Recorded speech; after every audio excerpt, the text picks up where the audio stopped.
This is going to be the most complicated one. So, ironically, there will be no presentation. I hope we will be able not to look at the wall, but to use our imagination.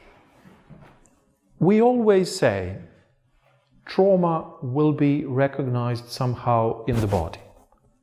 After the traumatic experience, there will be some sort of anxiety connected to something that the patient will tell you happens in the organism.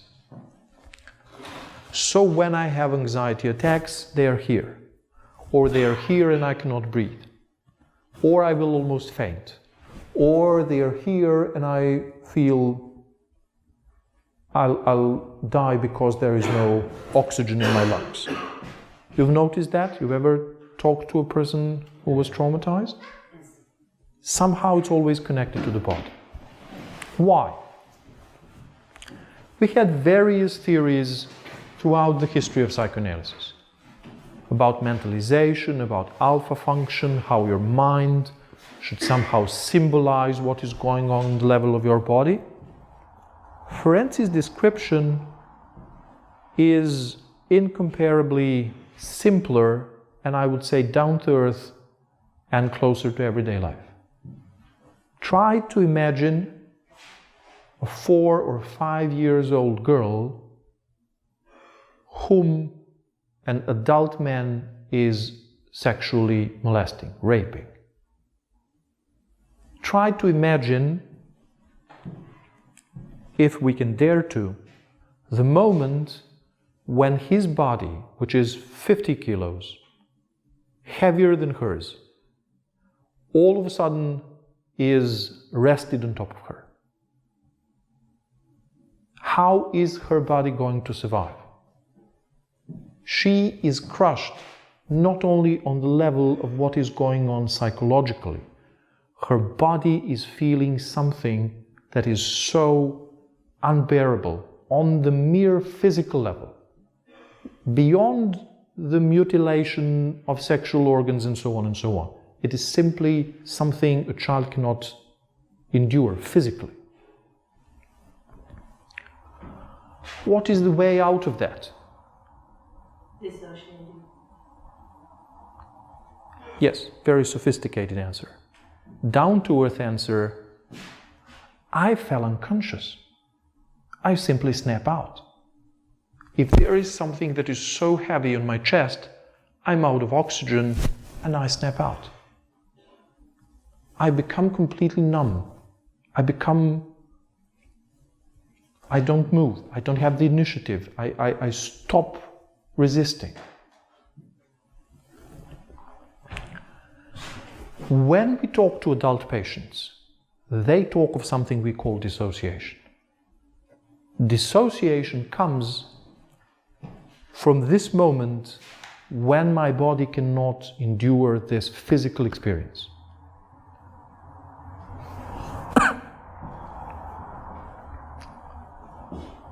When you think of children and their dependence on adults, on their parents, we tend to think about it in very sophisticated terms. I usually tell students, try to imagine a person 4.5 meters tall and 400 kilos of muscles. Enter this room now. Take me in his hands and start tossing me in the air. That is what we do to kids. And then we think of very sophisticated levels of difference, maturity, formal operations, and so on and so on. When you look at a kid who is 3 or 4 or 5, an adult is an incomparably superior being because an adult can tie shoelaces, can brush teeth, can button a shirt. For a small child, you are a wizard, you are a magical being because you know how to tie the shoelaces. And you are a cyclops, you are a Superman because you can bring him in your arms and toss him in the air. And then all this power, all of a sudden is used to destroy me. All this power now is turned against me. The way out of it is in a way to die. I die out of my consciousness, and then for 15 minutes I'm sort of dead. And whatever happens to me, I will not know. That will happen, but I will not know. So in the beginning, the mechanism of splitting was understood to be developmentally very primitive defense mechanism that is present in everyone. Melanie Klein and her followers believed that in early childhood we naturally don't know what to do with anxieties, so we split them off. So very basically, in my very primitive way of drawing, this is the psychoanalytic model of your personality. All the way down is what we call id, in the middle is what we call the ego, up there is what we call the superego. This is a very stupid metaphor that includes the space that is organized into what is less valued by the society and what is more valued by the society. It is not like that. There is no hierarchical organization in us, as a matter of fact. So what Freud described in great detail was the mechanism of repression. There is something in your consciousness, an incestuous fantasy. For a couple of seconds, for a brief moment, you imagine making love to your sister. And then it becomes horrible, exactly like this, horrible. And then the wish, and then the drive becomes dissociated from the mental image. For a brief moment, you imagine beating up your brother really severely, and you like it. And then you remember it's forbidden. And then you dissociate the wish from the mental image. The mental image now must be repressed into the unconscious, so that you will not think about that. So that you will think about American football players banging their hands one against the other, or this or that. There is another mental image which will now be associated with the same energy. The energy cannot be repressed, the mental image can. So that's repression, fair and simple. Splitting was understood to be vertical, not horizontal. Repression is between the unconscious and the conscious. Splitting should be throughout your whole personality. Vertical repression. So when you repress something, the image goes down into the unconscious, the energy remains in the conscious, and it must find a new mental image. When you split up, you get, so to say, a sub-personality. There is a part of you, this is not a good drawing, but imagine this very thick.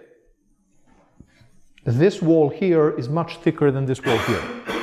What is repressed might somehow return. What is split off will be beyond a very thick barrier. It will return only under very unusual circumstances.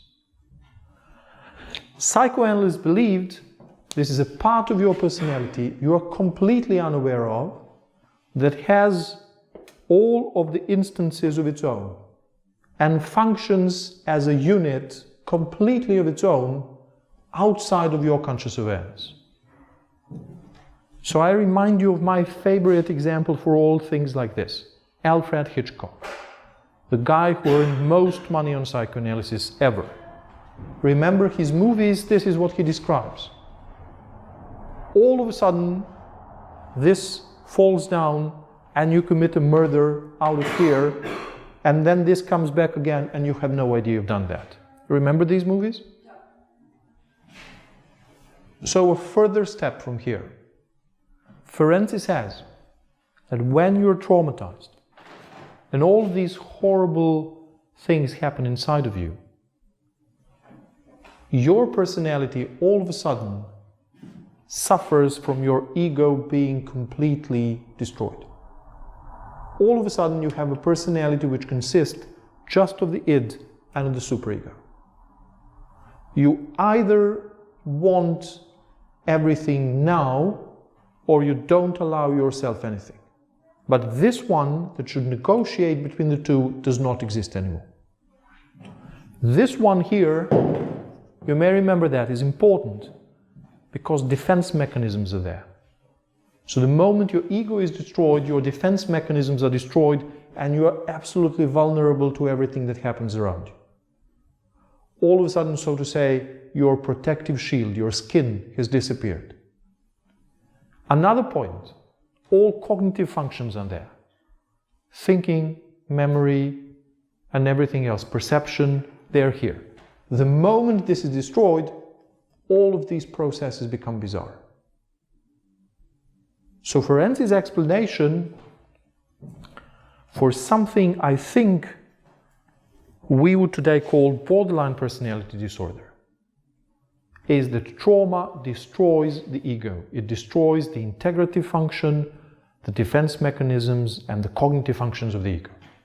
And you continue your life naked to the outside and then exposed to impulses and exposed to severe prohibitions.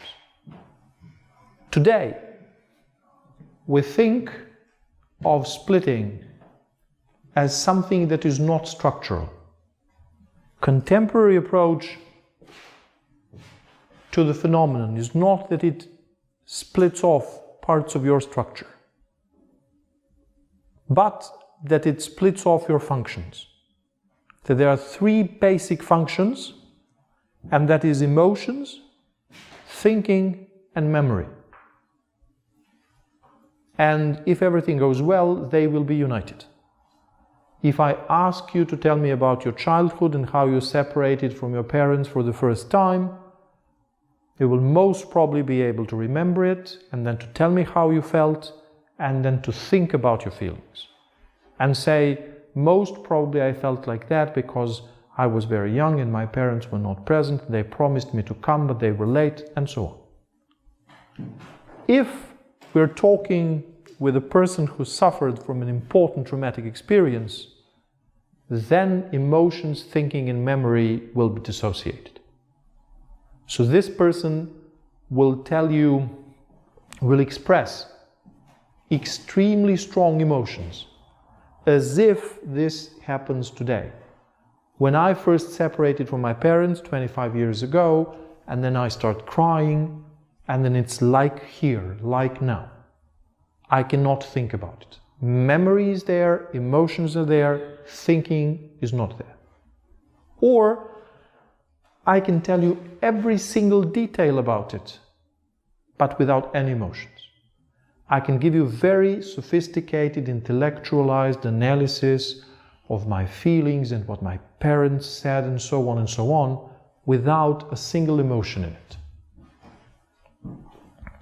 You may have noticed it very frequent among psychology students. I call it the Virginia Woolf approach. You ask a psychology student, how do you feel?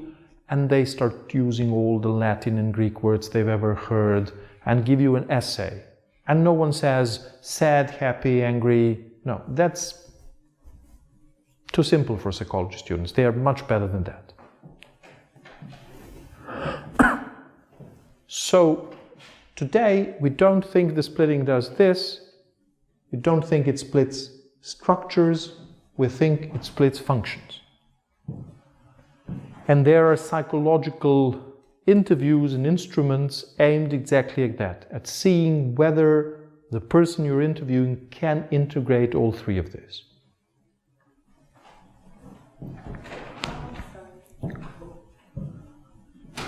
So, splitting and no ego. And then Ferenczi believed by the end of his life that the most important phenomenon, individually, therapeutically, and societally, was hypocrisy.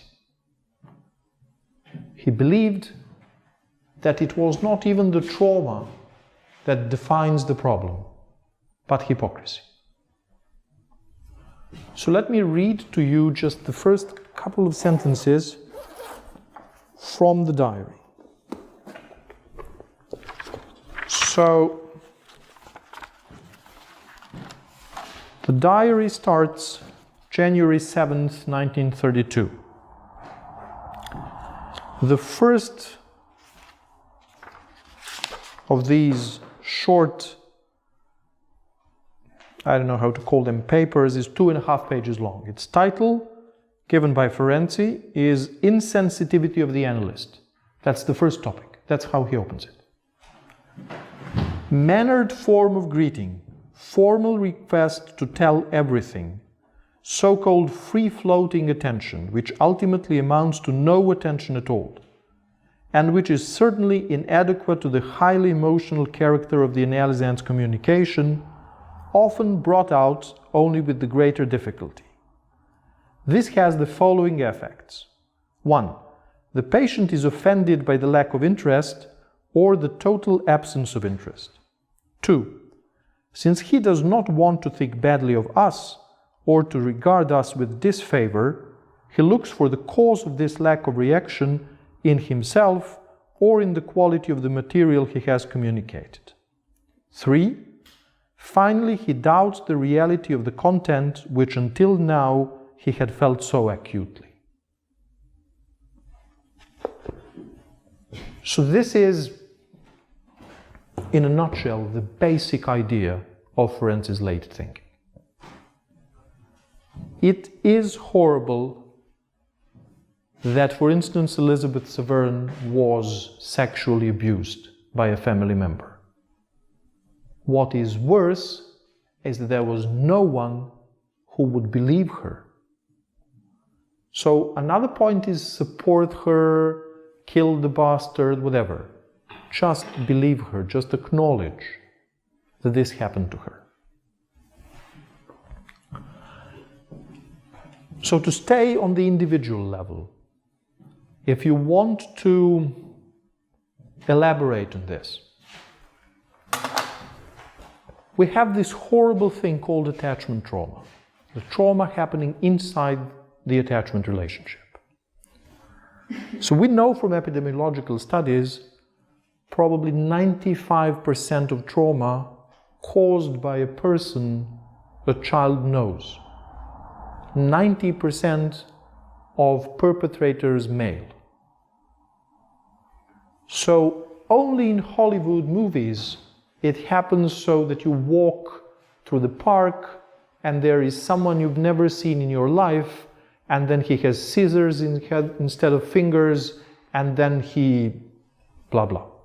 95% of cases, fathers, brothers, uncles, grandfathers, best friends of your parents, and so on and so on. So this person is my source of comfort. If I'm anxious, I come to him to ask, and then I get some sort of consolation, of comfort.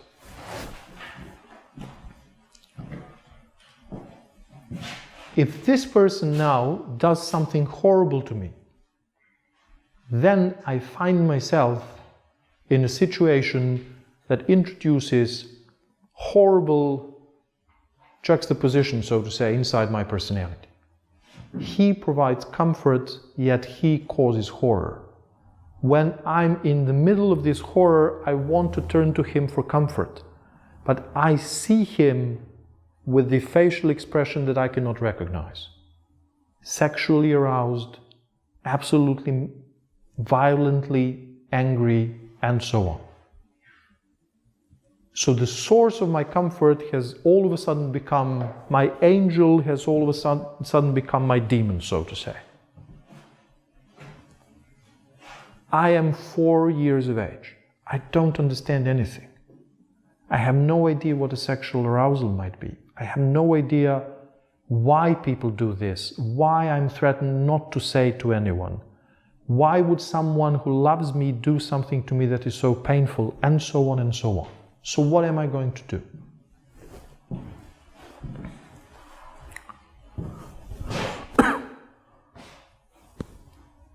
Especially for preschool children, parents are more important for their survival than anything else.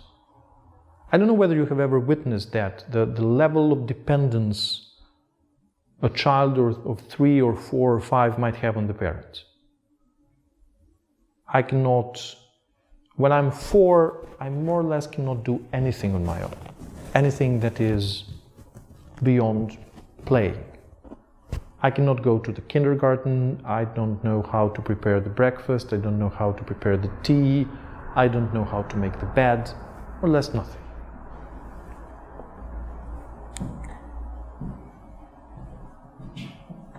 Because of this helplessness of children, Ferenczi published a very important paper entitled Unwelcome Child.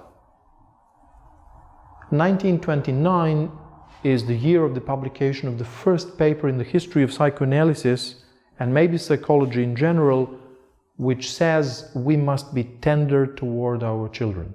We must welcome them with tenderness and caring and love, because the world is cruel anyway, and they are unprepared, and without our love, they would develop all sorts of problems.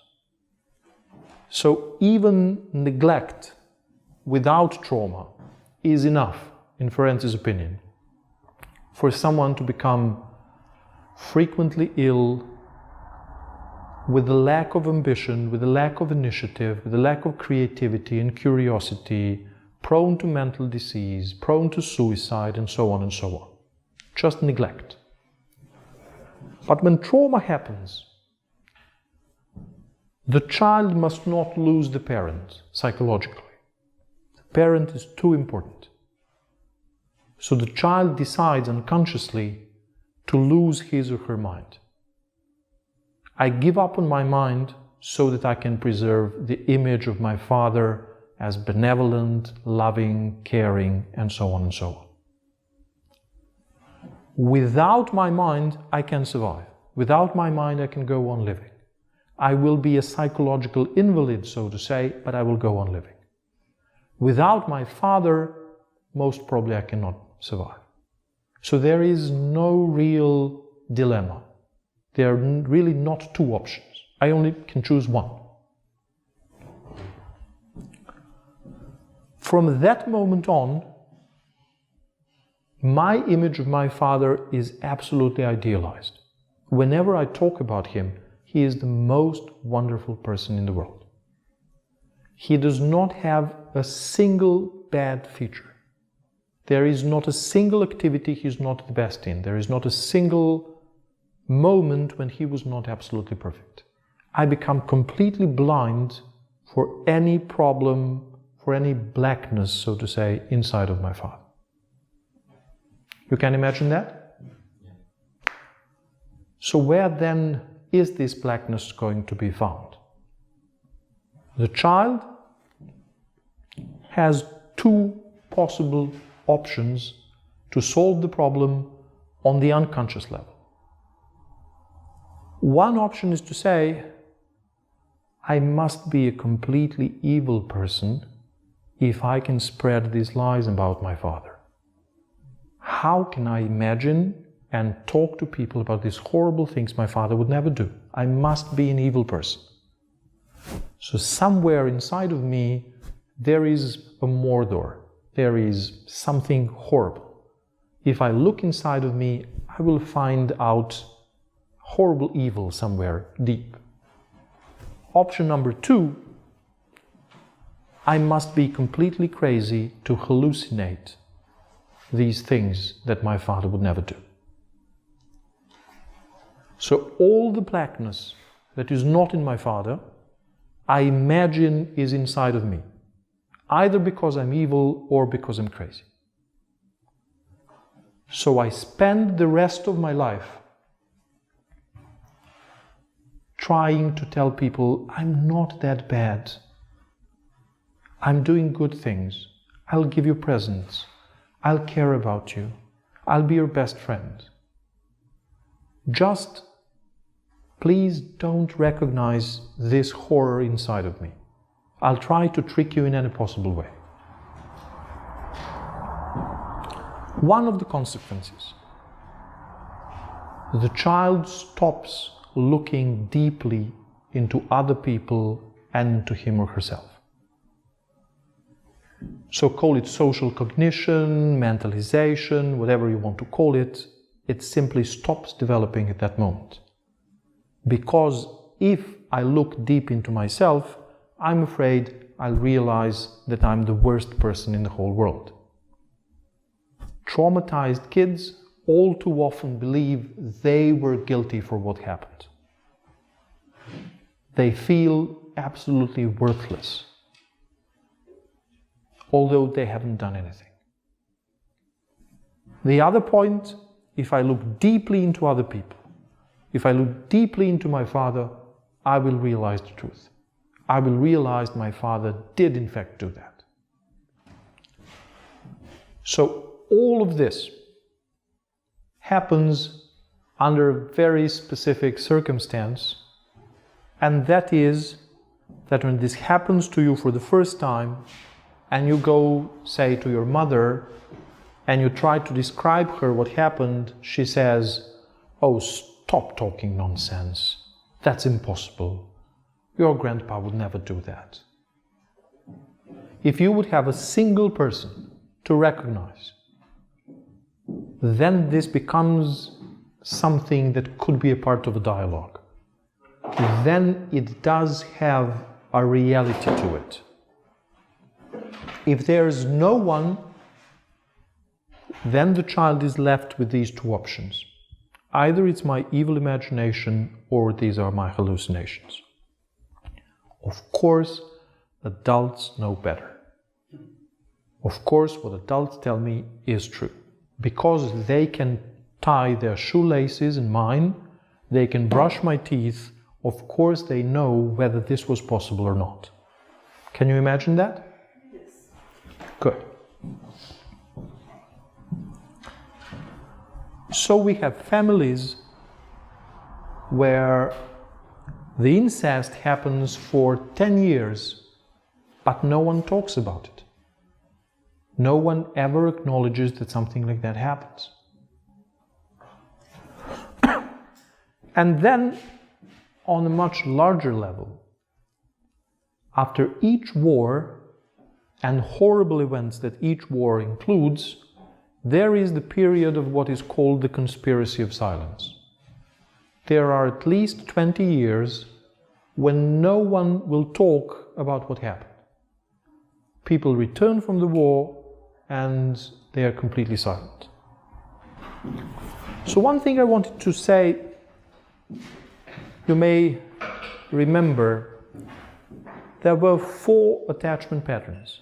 We believed since 1978 there were secure and 3 insecure attachment patterns. And then, over the last several years, there is an idea that to this, another pattern should be added that should be called earned secure. So I was not securely attached in youth, and then through some extraordinary effort or sheer luck, we don't really know, a good relationship, a good marriage, parenthood, psychotherapy, new age stuff, I don't know what, I become secure.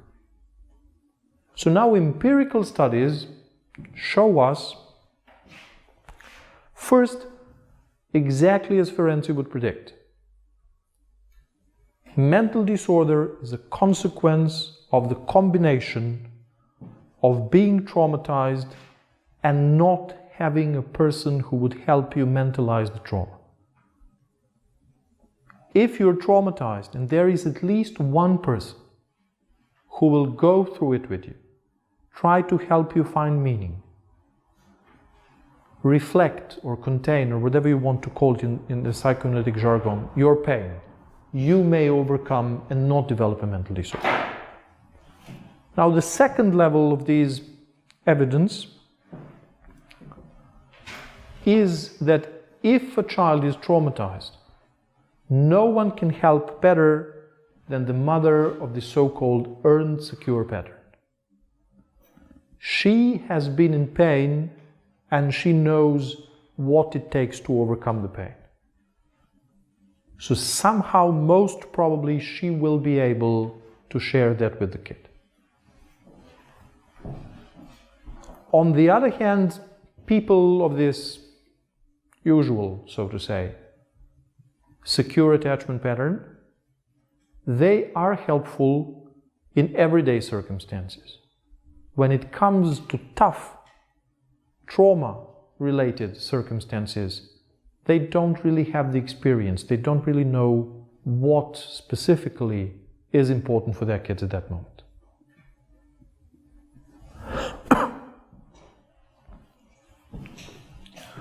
So finally, in the last minutes, we've noticed that trauma is somehow transferred from a generation to a generation. This first became very prominent in what is called Holocaust studies, when the second generation of Holocaust survivors was the object of study. It became obvious trauma somehow spoke through them too.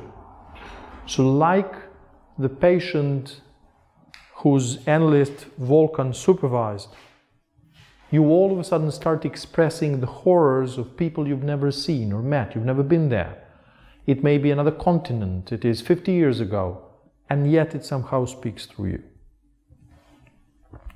Sounds rather mysterious, doesn't it?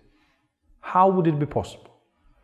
Something happened during the World War II, and then 35 years later, a person who was not even born then starts suffering from these symptoms. One level of the answer that is very important: trauma is, of course, being transmitted through our parenthood strategies, educational strategies, through what we say or do not say. And then, even more importantly, through nonverbal communication. You don't have to talk about it. It will somehow, even unconsciously, be obvious to your kid which topics you avoid. At which topic, I mean, how is it that kids like what we like? How is it that your child likes the same movie or sport or clothes or music that you like? The basic way for children to know the world is to look at parents' face. From the age of 8 months, it's called social referencing. The baby is 8 months old and an unknown person comes. And the baby must decide whether to smile or to cry, but has no idea what to do, looks at mother's face. If mother is smiling, the baby will smile. If mother starts crying, the baby will start crying. That's the reference the baby has. Did you see the movie? The English title is, the German title, Alles steht Kopf. The English title, what was the English title? Inside Out, thank you.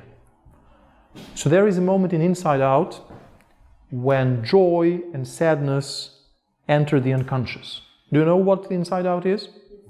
It's a Pixar cartoon about the emotions inside the mind of a girl. So it's the best advertising for psychoanalysis ever. So there is a moment, sadness has read the manual for the long-term memory. So she knows where everything is. And they come to a huge door. There are stairs, it is very deep down, and sadness says this is the unconscious. This is where your worst fears are. And they open this huge door. They are guards. They fool the guards, so the repression barrier, and they enter into the unconscious. And which is the first of the worst fears they face? Do you remember?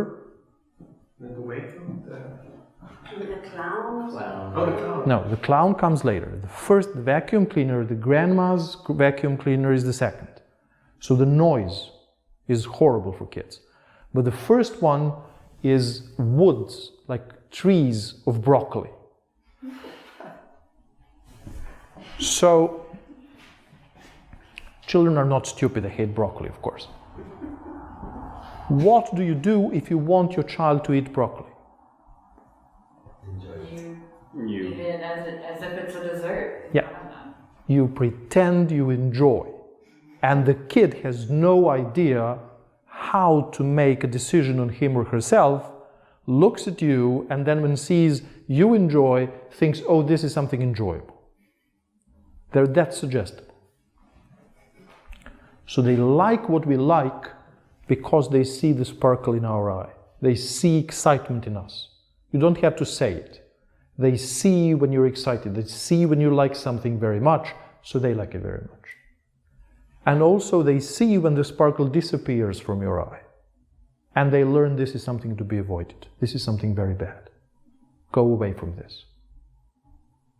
The non-verbal communication, the fists, the lips, the eyes, this is what tells children far more than we can even imagine. And our patients, by the way.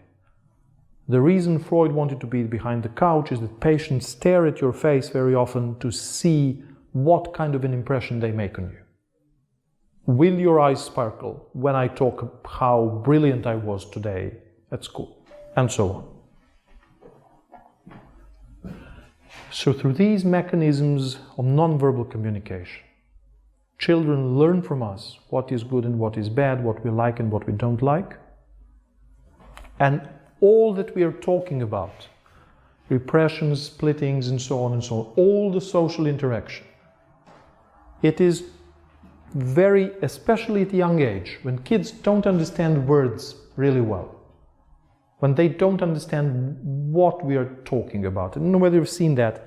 If you look at a child and start talking about, I don't know, Schiller's poetry, but look at the child like, I'm doing something very nice, I like you very much, but in fact I talk about Einstein's theory of relativity. It was first formulated in 1905. And children all of a sudden start smiling because the focus of your attention is their face. And then you're like focused on them, although you're talking about complete nonsense that they don't understand. They like it because the words are not important. Non-verbal communication is important. And so all that is best in you and your family will go into your children not through your lectures, not through your telling you must be a decent boy, but through the example and through the non-verbal communication. And also all that is worst will be transmitted in that way. I'll see you next week on Monday at 7:30. Thank you.